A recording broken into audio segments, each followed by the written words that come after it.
Hey everyone, welcome back to another episode here at Bulletproof Selling. My name is Sean Rhodes, and I'm the Chief Sales Sergeant of Bulletproof Selling and author of the book Bulletproof Selling, a guide for systemizing sales on the battlefield of business.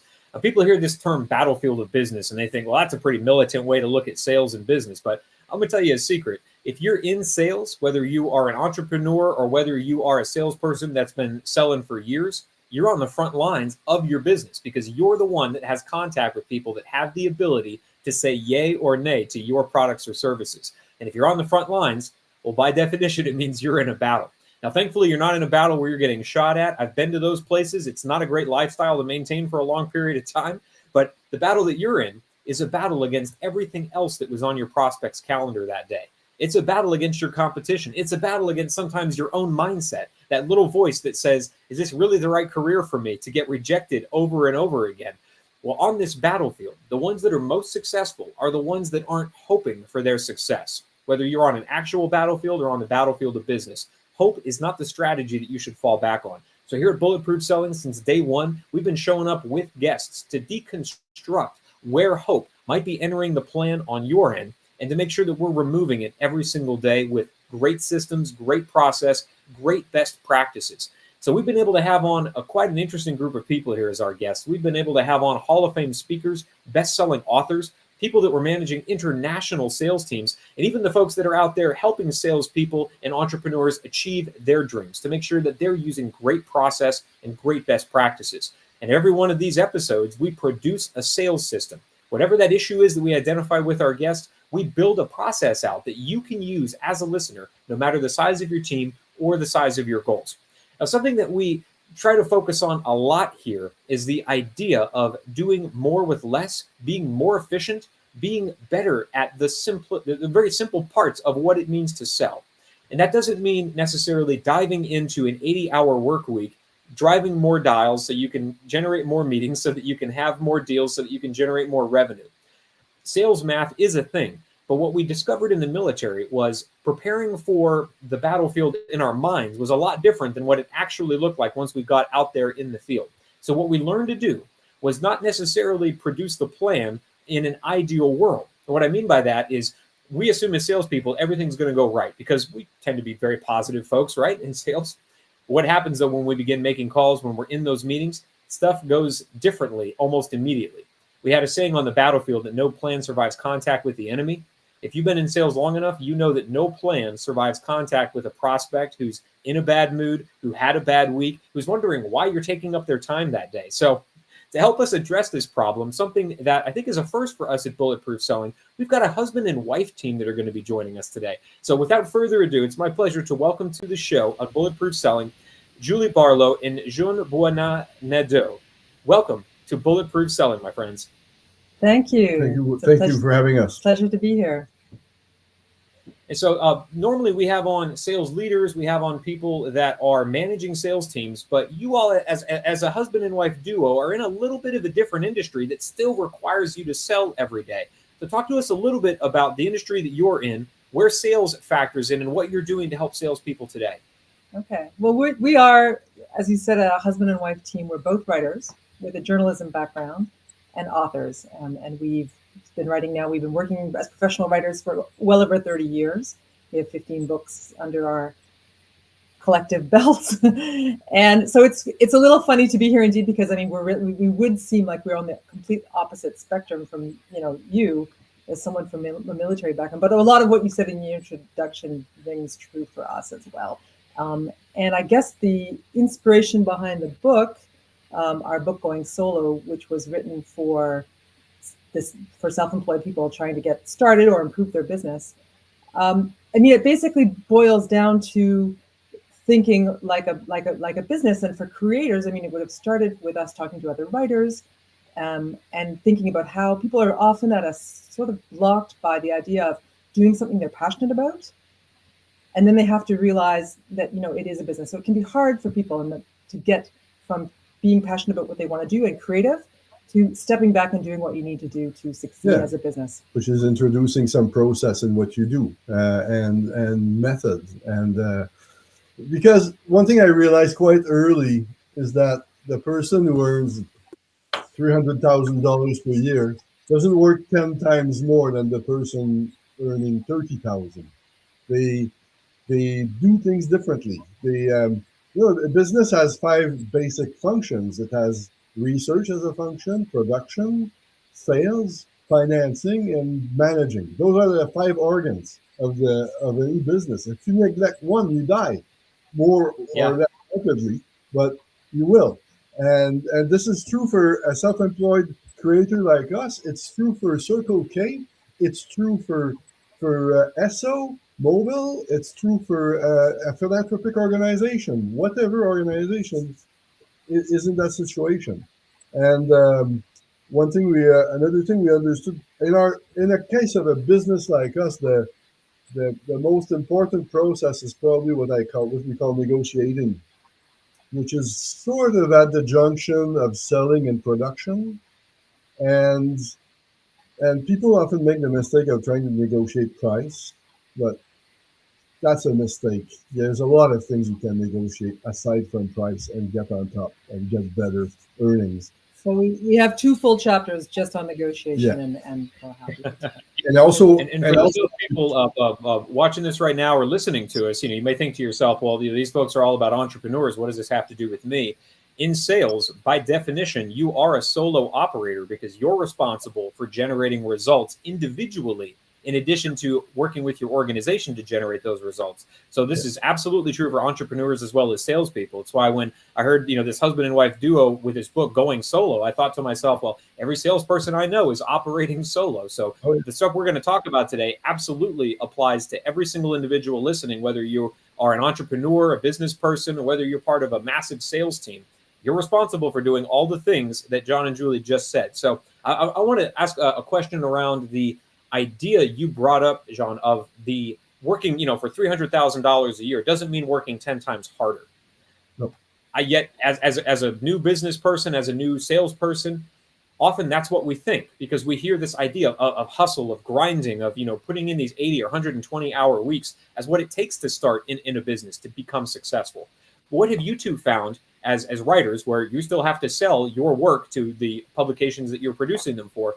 What have you found to be the actual case, though? Is effort really equated to success, or is there something we're missing there? Well, I think that the important thing to understand is that you have to, this seems like something maybe particular to creators, but I think it works for everybody too. You have to think about the ideas that you're proposing, and you have to think about developing things with legs. And so in our particular case, we develop ideas that we know we can sell in different ways, maybe across different platforms, in different means, to different people, but that don't require us to go back to square one and start developing a new thing all over all the time. So, for instance, we'll write a book based on research that we were paid to do for a magazine. We'll think of the ways that we could maybe make a film out of that or a radio show.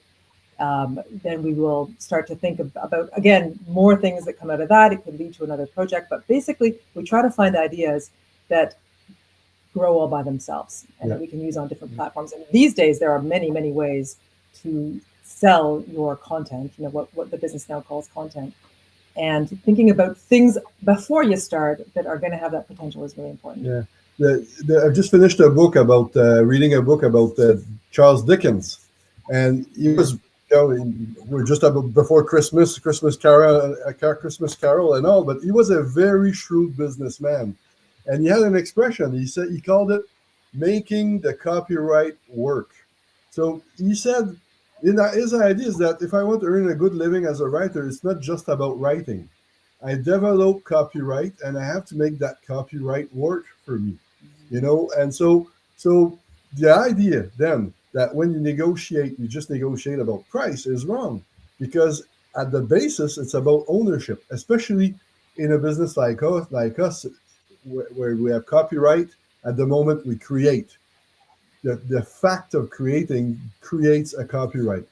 What we are doing right now is a performance that's copyrighted, Mm-hmm. So once you understand that notion that once you understand what you do, and this calls for a bit of studying, then you may realize that you're not actually selling exactly what you thought you sold. We do not sell articles. We sell copyright. We sell actually a right to use it. It's not the same thing. And believe it or not, this applies to every salesperson that I've ever spoken with. The thing that they sold, whether it was a product or a service, wasn't the thing that was actually being bought. That's the vehicle to the solution that client, that prospect was actually interested in achieving. And the salesperson did a great job. If they sold it, it's saying, here's how this drill is going to help you put a hole in the wall so that you can hang the picture. I'm not selling you the drill. I'm selling you the hole in the wall. And that's a great way to see sales. So the idea that you brought up, a couple great ideas, and I love talking with people with different perspectives on this. So we bring a lot of sales leaders on the show, but bringing an entrepreneur mindset is a different beast entirely. I'm curious where you all have seen the people that you've been working with and dealing with, the entrepreneurs, which every one of them is a salesperson as well. Where do you see them falling back on hope that the prospect is automatically going to build the bridge in their mind between this thing being offered and the solution that they're after? Because I love the idea you came up with of selling an idea rather than here's the article. You can get AI to produce a 500-word article, but the idea is what you're actually being paid for. So where do you see entrepreneurs and salespeople falling back on hope when it comes down to working more and equating that with more revenue, or really selling an idea rather than the product or service? I think we developed the 6-point negotiation idea. At one point I was doing postmortem on my contracts, those that went well and those that didn't go well. And one of the things I realized is the ones that didn't go well, I didn't negotiate properly the job. I was all about price. I was all about the length of it, but not the job. What did they want? What did they expect? Was it the right idea that they wanted? I'm supposed to be the experts telling them if their idea is right or wrong. And so I neglected. In fact, I was hoping. I was just negotiating a price and a length of job without even discussing what the job would be about, really. That's pure hope. So just to step back a little bit, one of the big themes and one of the problems that we run into, which ties directly into your hope idea, which I love, is that people who are creators and entrepreneurs will consider their clients like their bosses. So they'll go into negotiations thinking that they have to take what they're offered, or they even have to work from what they're offered, or they tend to think of that, and then there's the old thing about the client being the boss, and it's not true. You're the boss. You're your boss. And so it's important to head into negotiations not thinking like an employee, which in our business just makes us end up being exploited, to be honest. So salespeople run into that too, believe it or not. when the client begins to dictate the terms of the sale, it's lost. So we have a bunch of lists. Book is full of lists, but things to step back and think about when you're going into negotiations. And one of the big themes is understanding your client's expectations.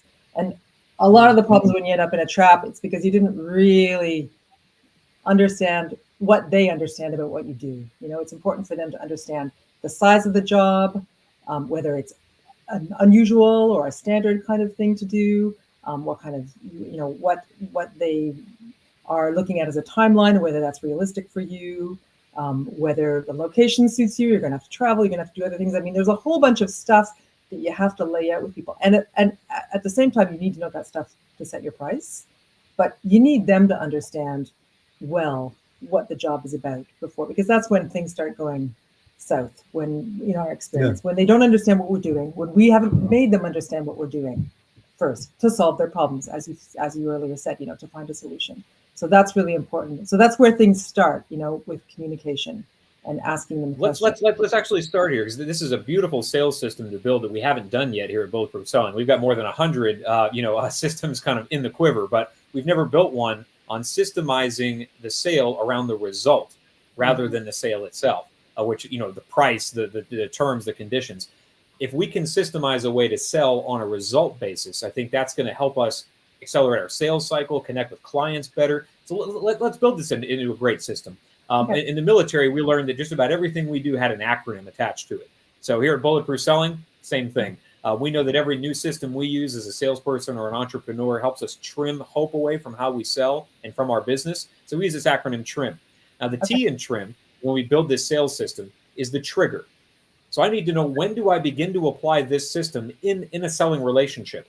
If I'm actually building a system for negotiating the result rather than the sale, because this is what I want to build my negotiations around, the result of what we're trying to achieve jointly between myself and my client. Do I trigger this system before I'm even in a conversation? Do I want to learn about the client first? Where would you recommend in the sales process an entrepreneur or a salesperson begins negotiating for a result rather than for the sale itself? Yeah, finding out about the client, definitely what they do, getting their background. Well, we do have two profiles. We have the profile of clients that are well established and know the business. That would be, for example, a book publisher or a magazine publisher. They know the business, and it's fine. And then we have the other type of clients that doesn't know the business. They're an association that wants to start a new publication, or there's someone who wants to write a book that will make the New York Times best-selling list. Like, obviously, when they come with that, we know that they know nothing about writing. So so these people, so that second type of client that doesn't know the business, we have to discuss with them what they want, but we have to discuss with them who they are and who they think they are, and we have to make them talk a lot. And in the process, it's a great way for them to understand a little bit more about what they don't understand. So, and that's a key trigger for us when we're negotiating. I mean, if we have a person in that situation who's really not learning from our feedback about their expectations, then it's a red flag. It's a red flag for us. When it's an established client, it's a bit different. Established client, they have a profile already. We know them. They know us. They called us because they knew us, and we've read about their stuff, or we actually read them. And it's a different. Then the discussion is more about how valid their idea is, and is there a better. What is it exactly that they want? How did they get that idea? Is there an alternative? They want a profile of Celine Dion, for example, the singer. Well, maybe her mother would be a better profile to talk about Celine. It would be more original, talking about Celine from her mother's perspective. We can have that kind of discussion right off the bat with an established client. We cannot have that discussion right off the bat with a client who's a newcomer and needs to be briefed even on the business. Yeah. But it's okay. Sometimes it's a very good client. We've had one of our best contracts with a client like that. But it was a year. So if my trigger then is determining, is this a client that's familiar with the result that I produce or not? And if they're not, I need to understand a lot about them, educate them on what they don't know. And if it's a client that very well understands this result because they've done business with me or people like me, then to validate their ideas and maybe to help them understand, here's some areas that we haven't achieved results in that we could really shoot for this time because we're familiar with this industry already and working together. So I love this trigger. It's a great one. Yeah, let's move to the R in trim, making it repeatable. So what are those 4 or 5 or 6 steps that I could use across all of my prospects to guide me through this as a checklist almost, so I make sure that I'm negotiating the sale against a result rather than against just a bunch of budgets and features and benefits?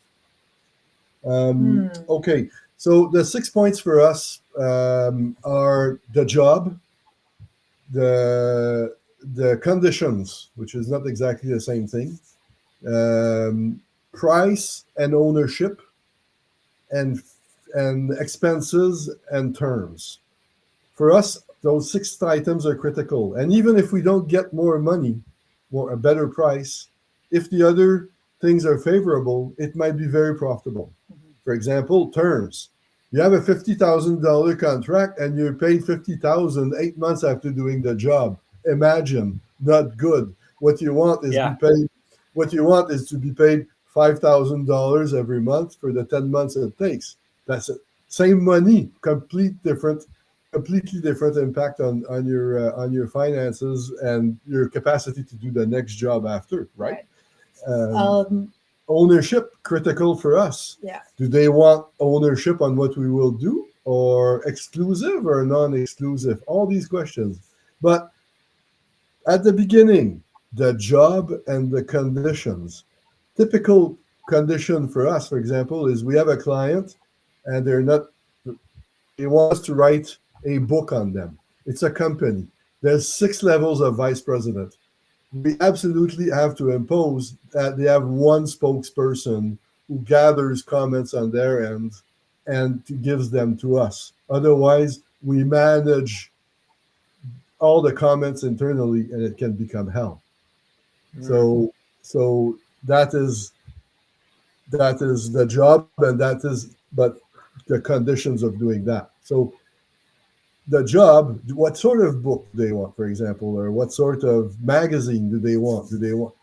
This has to be discussed in detail. And the other big condition is how much they're bringing to the table. I mean, are they bringing us a bunch of research? Are they bringing us a bunch of content that we can easily access, or are we going to have to go and do research originally on our own and things? So all of that, is determines the price. But this is actually a really great list. I'm looking at, again, centering on how do I negotiate a result rather than conditions, features, and benefits, which is a different way to look at sales entirely, much more prospect oriented and results driven way, which I love.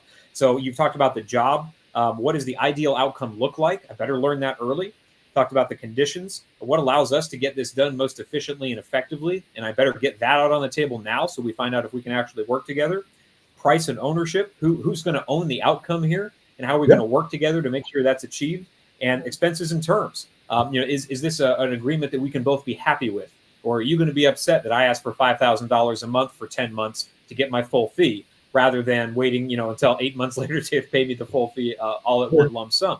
So that's a great repeatable process that allows me then to have a checklist as I'm going through the sale with this person, focused entirely on results rather than all of the things that we tend to get hung up on along the way. So I've got trigger, making it repeatable. The iron trim is something we had to learn to do every single day on the battlefield, which is to improve our processes. The environment's going to change. As we all know, the last couple of years have been really interesting for business and how we had to shift how we sold. So how would you recommend that I look at a negotiating against results rather than features and benefits process, what we're building here? How am I going to improve that to make sure it stays up to date with the market? Your industry is a great example. 10 years ago, I could have been writing articles for print, but now most of that media is going to be online. So I've had to change the way that I sell, change the way I price, change the way that this is produced. How do I improve a system like this to make sure it stays up to date with what the market is doing? It's a good question. I would say, one of the big themes of our book is communication, and maybe it comes in here. It's really important to be in constant communication and learning the whole time. We are educating people that we work with a little bit about the process, but we're also learning from them. We definitely keep track of what went right and what went wrong in each contract.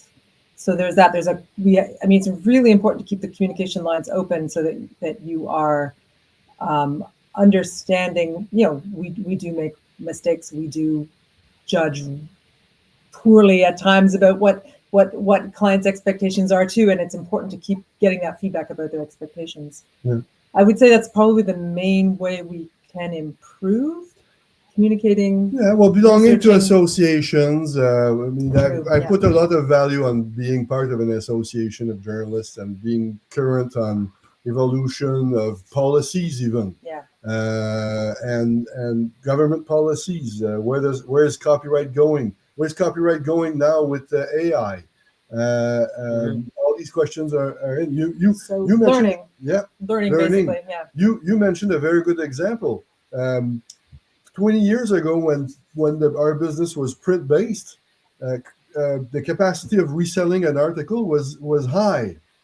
Now that it's online, it's actually harder to resell. So but reuse is easier. It's odd, but so for example, that means in practice that yes, the client can have ownership, but non-exclusive, which means that the exclusivity. If we retain the right to use what we produce, that's a different notion. It's as important, but it's a kind of thing that evolved out of the new technologies. And sometimes those are awesome ways to improve. And I want to make sure we have time for the final one here, because this is one that I think a lot of salespeople are going to be interested in if we're negotiating against a result rather than another outcome, which is the measurement of this system. So that's the M in trim. So as an entrepreneur, as a salesperson, I've got a limited amount of time. Again, I don't want to work 30 times harder to make, 300 grand. I'd rather work a tenth as hard to make the same amount of money. So I want to measure the results of this, make sure it's worth my time. As an entrepreneur, as a business owner, or as a salesperson, what do you think I should be measuring as I look back over the last quarter of results of using this system? Am I looking at closed sales? Am I looking at new clients onboarded? Am I looking at engagement and communication throughout the process? What should I be measuring? Well, if I was looking at the learning process of this, I would be measuring my time. Yeah. I mean, I one of the big ways that we are able to decide whether something is worth it is, basically a ratio of how much time we spend on how much income produced. And I guess we go back to the $250,000 or $300,000 versus $30,000. I mean, our goal is to find ways to make sales and make money from our work that doesn't involve as much time. I mean, the more time we have free to produce our work, the more we're going to make, So that would be my instinctive measurement of how well the system is working. Our business is very simple because we've decided never to be a publisher or an agency. We're writers because we want to be writers, right? So normally when we have a month and a half build in front of us and we have job work for 2 months ahead of that coming, with a certain certainty, with a degree of certainty, to us that is good. We're not quite certain that in a year what exactly will be the source of earning in a year, but we know that we've been doing that for 35 years and it will work. But in our business, the issue is to know that you will have a correct flow of income. It's very critical for writers. But sometimes you do have to invest. I mean, we're going to spend 2 months in Paris in January and February to do the research for a second edition of a book on the French that we've written in the past. It's a bit of an investment. Everybody listening right now is like, oh, that's a rough life. You got to go to Paris to research a book. Exactly. But it's a bit of an investment. But It's a risk, but we've managed. No one's paying us to go. Yeah. I got you. Okay. So this is a great system end to end on kind of reframing how we sell, not against features and benefits or even solutions, but against results. So that I know at the tail end of this, I've worked hand in hand, aligned with my prospect as they became a client, and even past that, and to make sure that they're achieving the results. So they're much more likely to refer me, much more likely to spread me through their network, so that I can be more successful in selling, but also in serving more people. So that's completely aligned with what we do here at Bulletproof Selling. For the folks that are interested more about the book Going Solo, for the folks who want to get deeper into the world of results-oriented sales, which is what we talked about today, how do we get deeper into your world, Julie and Jean?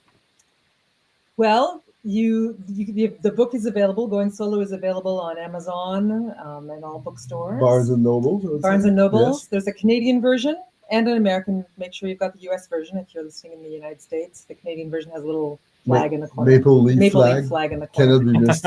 Love it. Our website, there's lots of information about us on our website as well, nadeaubarlow.com. So that's NADEAUBARLOW.com. And there's lots of information on us and what we're doing and how to reach us if they want to reach us as well. Yeah. And the publishing is like this. There's two people who will find me all my life, my mother and my publisher. So you can always go to my publisher. Go to Sutherland House Press, right? Amazing. We'll make sure we're tagging you so people get in touch with you that way. For those of you that are watching us here on the live stream, make sure you're subscribing to that YouTube channel. And if you are catching us on the audio version, which would be iTunes, Stitcher, Spotify, anywhere that podcasts can be found, make sure you are leaving us a review. Let other salespeople know that hope no longer has to be part of their sales strategy. Well, Julie and Jean, thank you so much for giving of your time today to give back to the sales and the entrepreneurial community. Let's get out there and make selling bulletproof. Thanks.